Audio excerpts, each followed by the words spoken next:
So it's come down to this. Round 3, final round of the first event on the 2024 Canadian Disc Golf Tour schedule, the Tournament Capital Open presented by Dynamic Discs. We are in Kamloops, British Columbia, and we are here thanks to the patrons of Parked Pro. Become a patron. Support Canadian disc golf coverage, just like PDGA Canada does. They support all kinds of Canadian disc golf initiatives with your players' fees. Jesse, Tomalty, almost said Tomalty. Oh, that would have been a major faux pas. I'd be walking off. We are at MacArthur Island, the site of the exciting finishing round from last year. What a course for a finishing round at a tournament, hey? Yeah, absolutely. Designed in 2019 by Eric McCabe. This is a slightly altered layout just for the TCO. But it's one of those few courses in Canada where you've got enough space to have a nice big gallery following these players. And speaking of our leader here, Thomas Gilbert, he is on a scorcher. First and second round, all gas, no brakes. And we've got a new player, player 2, Luke Levesque. He is from Victoria, British Columbia. He enjoys fragrances, and you won't catch him stinking on the course. I believe that is according to him. Can confirm. Sponsored by Tombstone Discs. Good from the forehand, as you can see, a full 99 rated. I believe he has a better forehand than Paul McBeth, if you ask him. Yeah, I have only ever seen him throw back in. Goofing on us on his player card, that guy. Hummingbird lover. A more honest player card. We've got Johnny Munke, not Munke. We got that clarified. No umlauts there. He loves hummingbirds, and he is a fun player to watch. Good, smooth backhand player, capable with the forehand. And we've got from Calgary, Alberta, another junior. We've got 2 junior eligible players on this final card. He is the shortest on the card, but likely the only one on the card that can dunk a basketball. I won't doubt that. Conall is an all-around athlete. He is a hockey player, and we are lucky to have him in the sport of disc golf because he is one of those guys that could probably excel at just about any course that any sport that he plays. Yes. Hole 1 here, different than last year. Hole 1 was a sharp par 3 to the opening on the left. We've combined a couple holes to make a 700-foot par 4. This pin is in a guarded area surrounded by trees and OB left and right. This one will take a very committed second shot to get yourself a birdie putt, but very doable. Thomas and Conall, 2 of the farthest throwing Canadians. Luke Levesque, no slouch either, and Johnny's known to put a move on 1 too. Yeah. Conservative shot with the forehand here, just wanting to keep it in bounds. I love this change for the opening hole. Like you said, that green was a fun one to throw to at last year's layout, but as a long second shot, I think it adds just the right amount of risk reward to this hole. This is a fun one, and also that the old starting hole here, or actually it wasn't the starting hole, but that short par 3 that it was prior, just didn't feel like a pro A-tier challenge for the caliber of players we had here. This, on the other hand, certainly does. Yeah, and you know what? I don't know if I call it a 99 forehand from Luke there, but extremely good forehand. Yeah, you see a lot of guys opting to the forehand here, trying to make sure they don't go down the hill under the trees and leave themselves no shot. But I do believe the OB line is actually the sidewalk on the right. Having to swing a skipping high-speed driver into that is touchy in its own right. Johnny leaving it as wide as possible to give himself a nice position in the middle of the fairway. Conall, let's see what he's got here. Going with the risky turnover here. That's high. That's turned back over. And that's heading to the OB. Wow. What? Great little push off the tree. That is 100% not the shot he wanted there. I think he was trying to go for 100 feet more than anybody else. Guaranteed.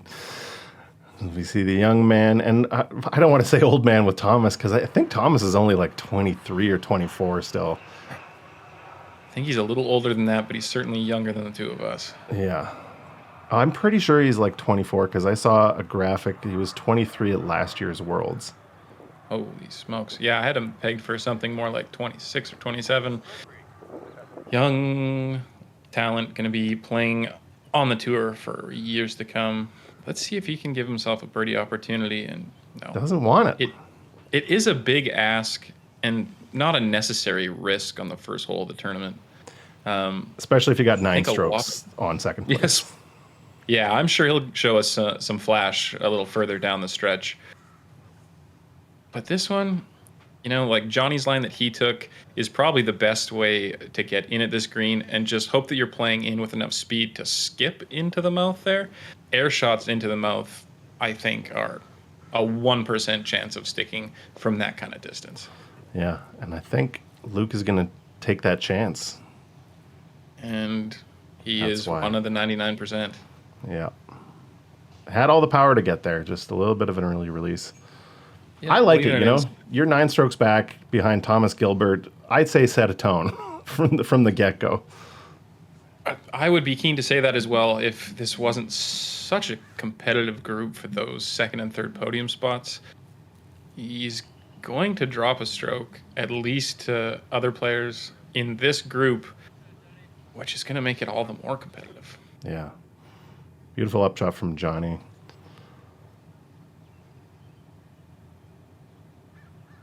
And even this shot, with as tight as the green is behind the basket there, full of nerves, really expertly done there from Conall. Showing he's got power and touch, which is what you need to be competing at this highest level. You can't be a power-only player. You can't be a touch-only player. Nice safe little upshot there.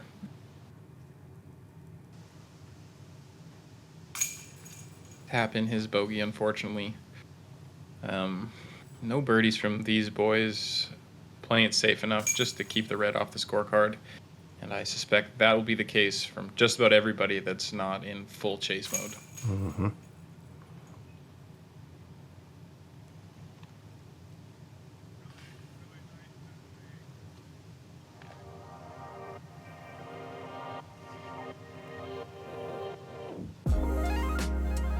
And Thomas got distracted by some ducks, so I had to go film them. Yeah, there's always so much beautiful nature on these Canadian courses. Kamloops is such an interesting place. It's like right in the heart of BC, but it's kind of, there's mountains and there's deserts and there's animals that you don't really see anywhere else. On this course, there's marmots everywhere. And if you've never seen or heard a marmot, they look like a groundhog and they sound like an angry bird. And not like from the video game. Yeah, they're like super gophers, for lack of better terminology. Yeah, they're gophers blessed or cursed with a horrible screech. Yes. The second hole here is a very small island. And I was about to say that a lot of players will play the short side to make the island as big as possible. Thomas says, well, why don't I just spike it under the basket? Yeah, I think he saw Joe Henderson's ace from our coverage last year and said, I got to get me one of those. He's already got one in the tournament, and he nearly did it. Yeah, Johnny taking a more typical landing zone here. And yeah, there is video footage of Joe's ace. Go check it out. It was a great shot in all the way. Yeah. And I don't hate that play from Conall. Obviously, I think if you've got the really north to south spike hyzer in your bag, that's certainly the play on this hole. But he's got the touch with a putter that he should be able to land this at 191 feet, and he just lays it a little bit short. Otherwise, that had a chance to settle. And speaking of settle, Luke does the spike properly and does not get the same ground reaction that Thomas got. That's a couple of OBs in the first 2 holes, not ideal.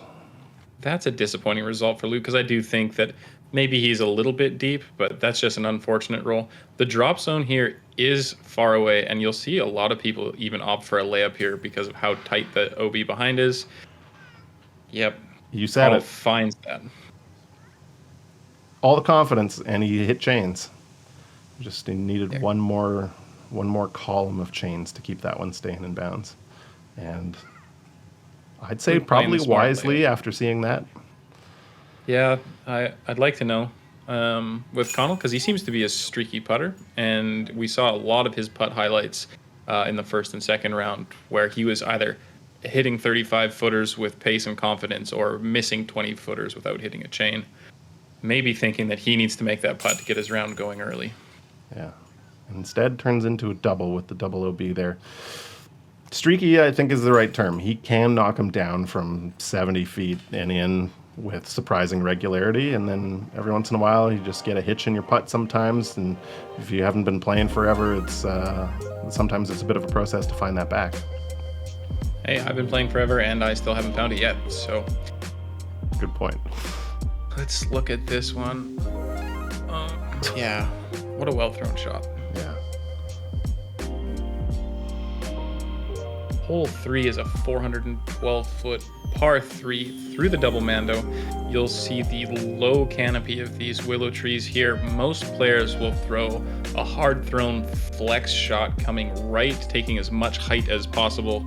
The distance can be a challenge for some players, not likely anybody on this card, but your average player will try and land somewhere in here with their flex and have the disc skip the rest of the way up into the mound.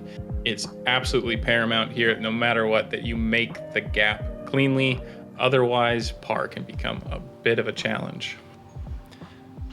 And those first 2 holes were the second and third hardest playing holes on the course, well above par for each of them. Kind of surprising on the shorter, that 191 footer that we just saw, but it is a tight landing zone and the wind is blowing.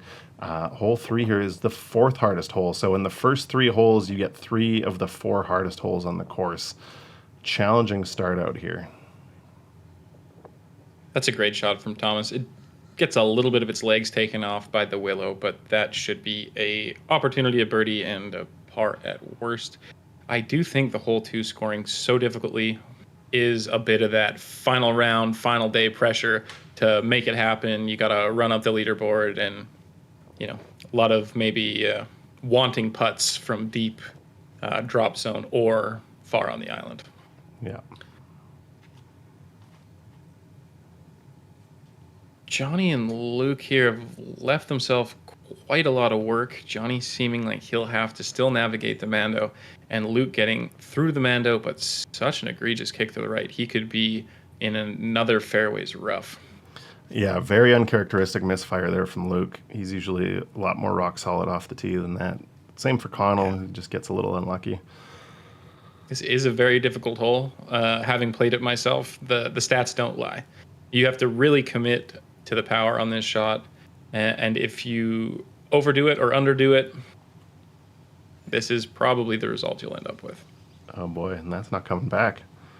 That is not coming back, and there's water down there. Yeah, that'll be a difficult spot to play out for. I don't think he'll have any opportunity at a par putt unless he has a very lucky gap. He'll be pitching out hoping to put himself in position for bogey. All right, as we see Conall just kind of not get enough height or hyzer out on this, I got 2 questions for you. One, are these weeping willows? I don't live in a place where we have trees like this. Is that what these trees are? I believe so. I have 4 of them in my yard, but I don't know the specific name of them. Yeah, and that's the recovery. Yeah, that's really nice. They are gorgeous trees, and they're humongous out there. And yeah, Johnny is OB. He was in, I don't even know if this would have been standing water a couple of days ago before all these rain showers came through, but it is surrounded by water, and there was no special dispensation for casual water made on this hole, so regular water rules applied, and he gets an OB stroke. Interesting. That's a tough one. You can kind of see on Johnny's face wondering how he's supposed to play it here. I'm sure this was a long discussion beforehand, and yeah, doesn't exactly have any comfortable outs. Lucky to make it past the willow far enough that he should have a long putt in for his par. Yeah, I don't think double bogey. Rather. Yeah, I don't think anybody knew that there was even water over there, so they had to check the caddy book, which was the right thing to do. Had a conversation, figured out, okay, if there's no mention of casual water, regular rules apply, and they figured it out really nicely. Well handled by the card. My second question, which off the tee we saw some of those trees protected by bamboo that we've seen at a few other courses in Kamloops. Tell me I'm wrong. That should be the standard at a lot of these park courses to protect the trees. What do you think? Yeah, especially on holes like this where you're throwing so hard with trees so close by. The first place I saw this was at Baker Park in Calgary, and that was very, very required armor. Any course that's popular, and even on non-tournament days, this one very much is. You don't want the main feature of the hole to be damaged, or in case of trees, potentially killed after a couple of years of heavy usage. That'll keep the course playing as intended for years and years to come. Yeah, I played at a course in St. Thomas, Ontario. I think it was called Riverfront, something like that. One of the oldest popular park courses in Canada, maybe even. And the trees on some of those holes were so scarred, they looked like a whole different species of tree. I love the bamboo protection, and check out your local course. If you got a park course, maybe think about getting some cheap bamboo from, the dollar store and taping some around, and just strapping some to the tree. Yeah, absolutely. For less than $20 to do a couple trees, you could save the most important feature of your card. Yeah. All right. Speaking of cards, because I said card instead of course, here's our first scorecard check-in of the round. Thomas still head and shoulders above the gang, but we're seeing quite a lot of early movement and a lot of pluses on those round scores. Guys must be finding these OBs just as readily as our feature group here. Yeah, like I said, those first 3 holes playing as 3 of the 4 hardest definitely stung some of these players out here. Probably a little bit of tournament nerves. If you're in a hunt for a potential podium out there, you're going to probably be gripping that disc a little bit harder than normal. But they get some reprieve on hole 4, which is one of the easier holes on the course, 4th easiest, because it is a pretty standard forehand with either your favorite forehand approach disc, maybe swing it out wider with something a little bit more high speed, and there's a fair bit of room under this elevated basket to land. So this should be fairly routine for all of these guys. Maybe not on final round Sunday, but... Yeah, the biggest fear here is just having a little bit of final round putting yips on an elevated basket. It'll produce some bigger comebackers, but this should be a very stock shot for this talented group. As we say that, Thomas clips the inside, and he is inbounds, but he's going to be next to a tree with some low-hanging limbs in front of him.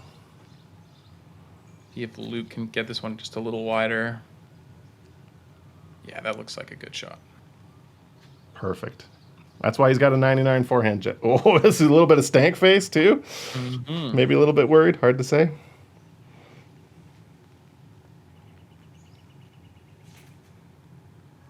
This is the width I'm more accustomed to seeing from players, and yeah, you can see why that's an even better shot from Conall here. Yep. Never in risk of hitting any branches, and never at risk of missing the bullseye.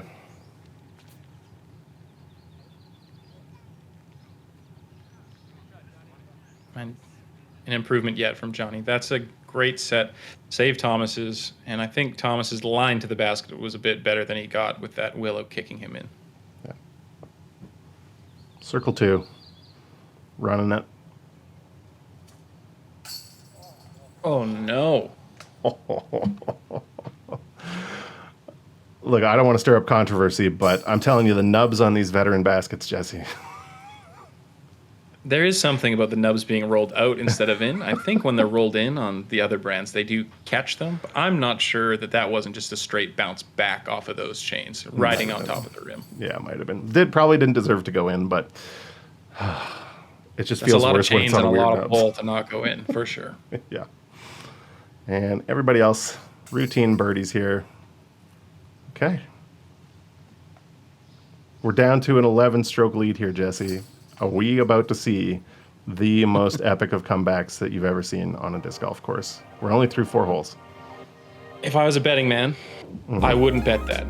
But we have seen a lot of movement in that race for the second and third positions. And I think this round will keep it interesting right down to the wire for that part. I'd say that is a way more fair bet to make. Hole 5 is a Take it away. 198 foot par 3. This one's challenge is the OB left and right of the fence line here. You'll want to throw either your favorite sit-up putter, as it doesn't shape up for a spiky hyzer as much as you might think, and try and nestle it in soft with the pin. Landing in the circle doesn't give you much reprieve if you're throwing something on edge, because this ground is hard packed and it can produce quite a lot of skips. Yeah, Luke bringing out his AVR 3, and that never had a chance. I'm not sure if he just pulled it there or if he didn't line himself up straight on the tee box or something. we are still seeing a bit of weather, and it definitely, if not gets in your hands, it totally can't get in your head. Okay. All right. Well, I mean, can't count on those every day, but that's an awesome reaction from Conall. yeah. He had the right approach, as does Johnny here. Gets the counter skip. Beautiful. Yeah. That's the shot that I like to throw and I like to see thrown. Really well executed from Johnny here. Yeah, I like a stable putter. I don't love flipping him up. And wow, big mistake from Thomas. Yeah, and that's why I like the flipping them up. Thomas's disc just a little too stable. Oh, it was going out and thrown inside, I think, out of his hand. But that stable reaction, kicking it out left and guaranteeing it's OB. Oh, that looked good the whole way from Luke. Nice run. Yeah. Stays in bounds. And this is not a gimme either from circle 2 for Thomas. Circle 2 for par here, and yeah, air ball. Yeah, never a chance. Also checking out his fingers.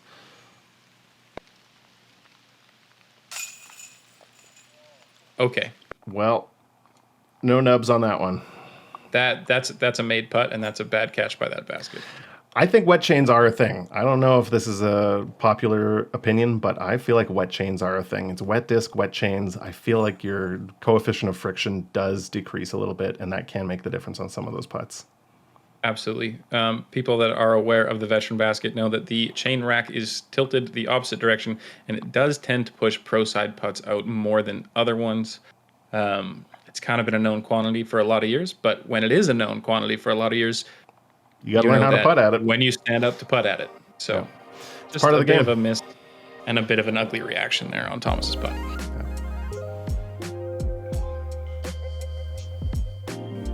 Oh. Luke's going off a little hug face there too. When you know the second it leaves your hand that it has no chance of going in, that's pretty heartbreaking stuff. Hole 6 is a nice sort of a power check kind of hole. It's only 310 feet, but there's some uphill at the end here, and the play for a lot of these guys is going to be some sort of hyzer. So picking your height and picking your hyzer angle is going to be what differentiates these guys. Straight at it gives you the best chance of being parked right under the basket, and putting it way out wide can give you a bit of a risk of being behind one of these trees on the right-hand side. Looking for a good reaction off the front of that hillside is huge there. Hole 18 at Worlds, down by 1. It's got to go in.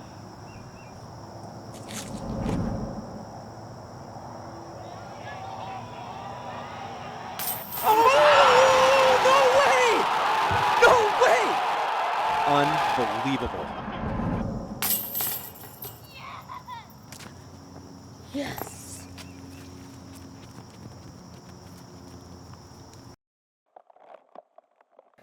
And here we go. Unlike in the drone shot, it is overcast, it is rainy, wet tee pad, wet discs. Yeah, that's a pretty good shot from Conall, all in all. I think the best shots here hit just a little short into that hillside and ramp up. Other guys will take the big wide hyzer, but I think that brings in too many challenging trees for the putt, as well as brings the backside OB in. It's not talked about much, but there is a path behind if you zoom it too hard. For sure. All of these guys have the power where that's an issue. So they are either disking down or powering down here. And the forehand, we don't often see the forehand, but I do kind of like it. I love that shot. Really nicely played by Luke there. He's going to be inside the circle.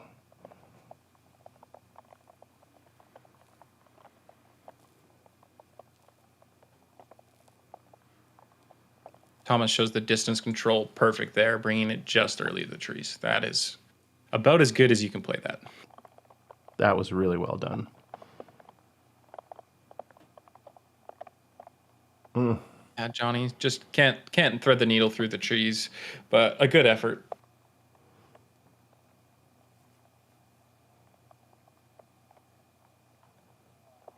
Colin with a clean look, but looks like he catches just one chain on the right side. Yeah, it could be the case that, I think Conall might be a staggered putter, and I find personally, and I'm not anywhere near relevant in this MPO conversation, but those times if you are a staggered putter and you have to go to the straddle putt, getting the directional control is the challenge for that. Yeah, when you're not used to setting your hips square to the target, that can be a big challenge.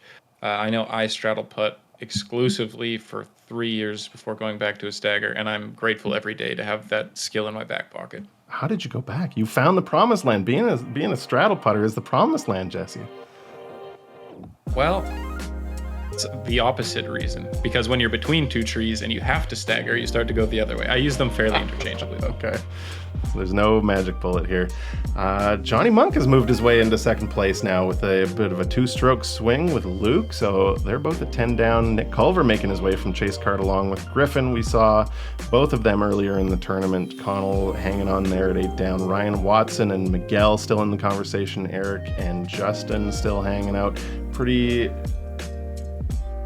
familiar set of names here out in Kamloops, British Columbia. Kamloops is the tournament capital of Canada. It is why it's called the Tournament Capital Open. And if you've got any kind of sports tournament, Kamloops has got to be pretty high up on your list of places you'd want to host it. Absolutely. Speaking of things you'd like, this might be my favorite par 3 here on Mac Island. 371 feet. There is OB to the left if you accidentally short arm it. But the real challenge here is pushing something straight enough to get to this basket without being obstructed by the big tree on the left. You'll see a lot of people have theirs fade out just a little early, or forehand throwers swing it in under that tree and giving themselves a challenging putt.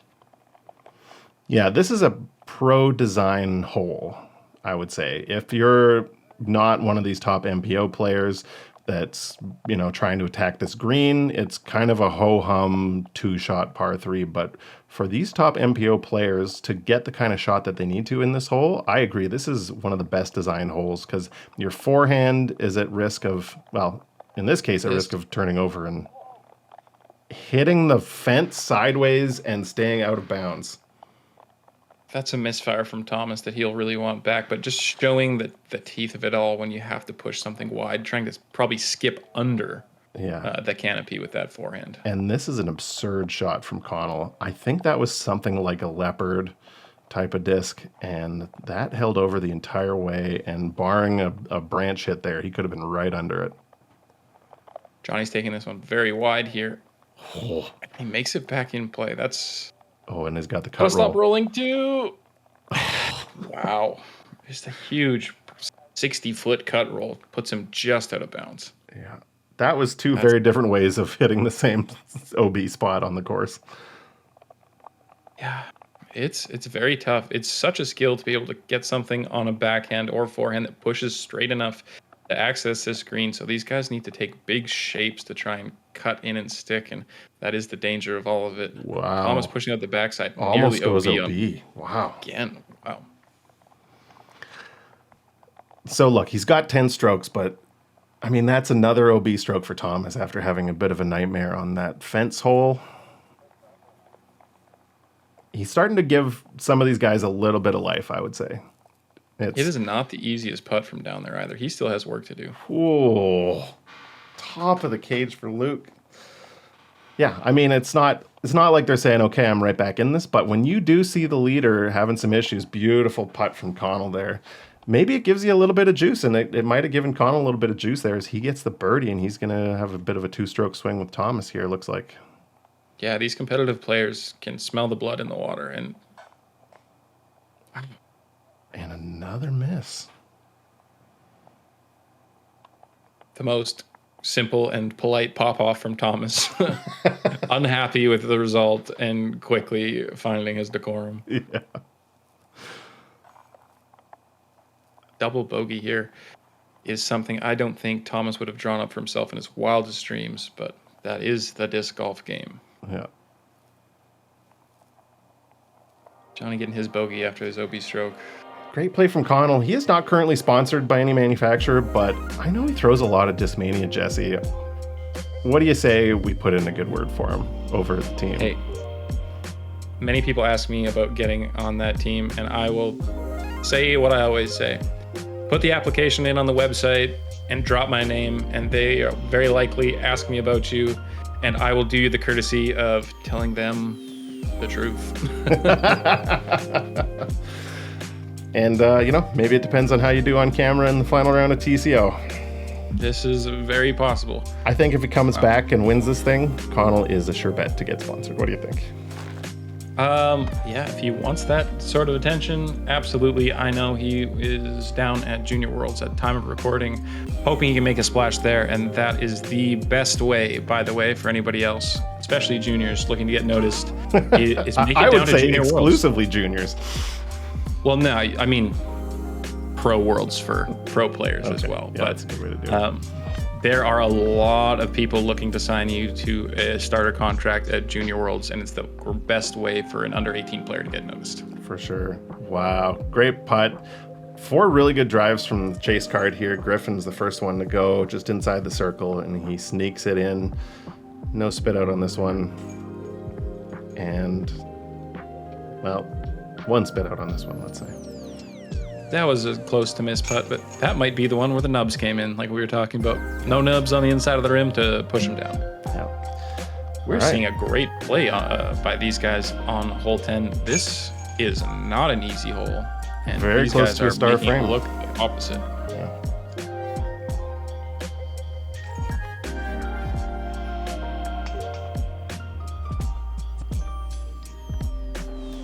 I'm not sure if I like the toque on a rainy day. I'm not sure I like that as a move. Comfort thing. We saw Miguel, we saw Ryan, 2 guys. It was also pretty chilly out there. Normally it is blazing hot out here in Kamloops, but we had a storm coming through. It was rainy for round 2 and round 3, and it was chilly, especially up in Logan Lake. It was freezing cold. Hole 8, par 3, 297 feet. They shortened this one from what we saw last year. We saw one of the shots of the tournament from Casey Hannemeyer last year, just skipping it past the basket in a much longer tee location. Now it's 297 feet. It's a little bit more reachable, but it's more of a turnover shot out of the gap here instead of a straight at it. Yeah, this is a very technical, challenging hole in last year's layout. Still no free lunch here, but pretty big change, yeah. Yeah. And that was an early release and a pretty bad reaction there for Luke. Yeah, that's unfortunate for Luke. The trees are pretty thick on both sides, and there is water and I believe OB on the right side, which Johnny's gonna, yep. Hey, 1 bad cut roll, 1 good cut roll. That was so bad it was okay. Yep.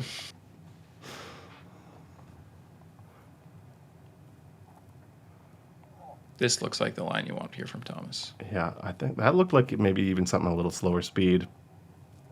Just oh yeah, Thomas exquisitely probably done. gets a putter out to 400, so. Yeah. Great approach. All right, so Luke was actually not in terrible position after that. I think he must have got a second kick after that first one to keep him kind of near the fairway.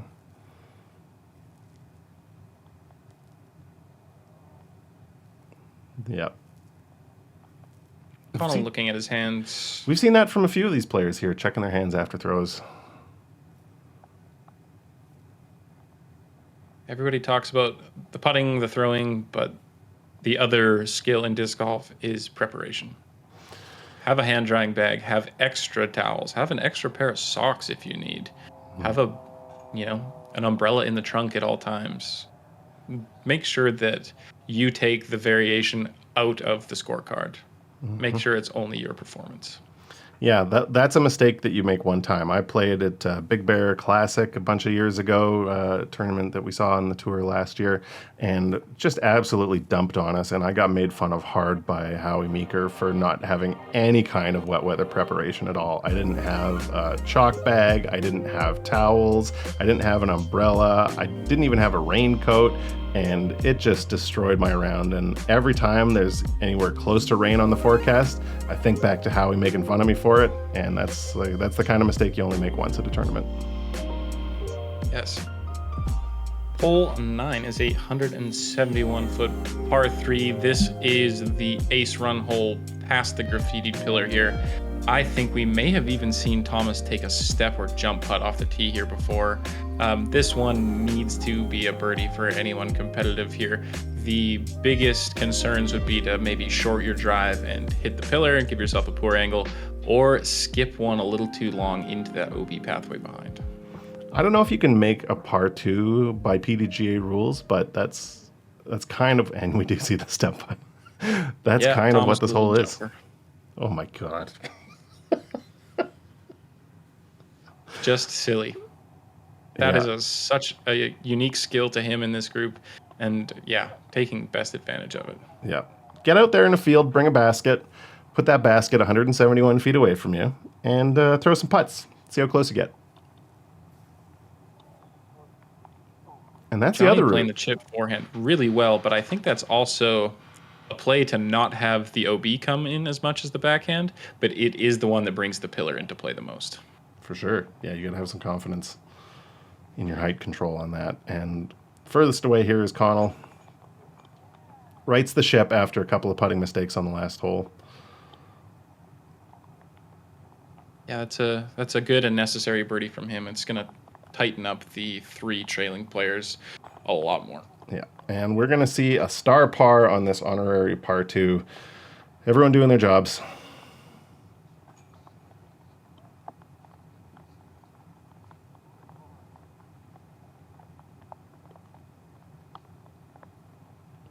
And you can hear the rain falling. It picked up at about hole 5 and just never Star really frame let up. from the gang here. Yeah.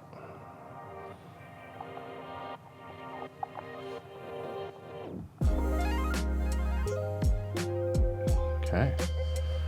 We're back to a 9-stroke separation here between Thomas and Luke, with Griffin and Johnny tied at 10 down. We've got an Olivier Cote sighting on the top 10. I think that's the first time we've seen his name. He's having a good round. 3 down through 12 is as hot as anybody out there on the course right now. Yep, absolutely. And we're still seeing 3 strokes total separating ourselves from 5th and 2nd. This one will come down to the wire, and we're going to see a lot of great disc golf on this back 9. Some of my favorite holes on the course coming up, and the exciting conclusion of the 2024. Oh man, Open. last year coming down the pipe, Max's ace, 2-stroke swings either way on all the holes. There's fireworks coming for sure.